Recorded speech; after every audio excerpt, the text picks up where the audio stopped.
අපි අවුරුදු 30ක් පුරා යුද්ධයත් එක්ක ජීවත් වූ පරම්පරාවක්. උදේ ගෙදරින් පිට වුණාම හවස ආයෙත් ගෙදර එන්න පුළුවන් වෙයිද කියලාවත් විශ්වාසයක් තිබුණේ නැහැ.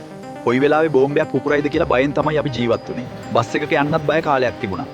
අන්තිම කාලේ නම් ගුවන් යානා වලින් ඇවිත් කොළඹටත් බෝම්බ ගැහුවා. මේ 30 අවුරුදු යුද්ධය 2009 අවුරුද්දේ අවසන් කරන්න අපේ ත්‍රිවිධ හමුදාවට පුළුවන් වුණා. ඒ වෙනුවෙන් අපේ ත්‍රිවිධ හමුදාවේ පොලිසියේ ග්‍රාමාරක්ෂක බලකායේ වීර සෙබළු දාස් ගණනක් තමන්ගේ ජීවිත පූජා කළා. ඒ විතරක් නෙවෙයි මේ දිගු යුද්ධය අවසන් වෙනකොට මිනිස් ජීවිත ලක්ෂයකට ආසන්න සංඛ්‍යාවක් අපිට අහිමි වෙලා තිබුණා.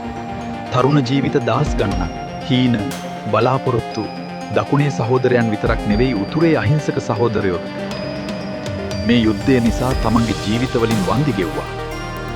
එක පුද්ගලයෙකුගේ ආත්මාර්ථකාමී අරමුණු වෙනුවෙන් ආදරෙන් ජීවත් වෙන්න හිටපු පවුල් මොහොතකින් කඳුළු සහ වේදනාවෙන් පිරුණු මතකයක් බවට පත් වුණා.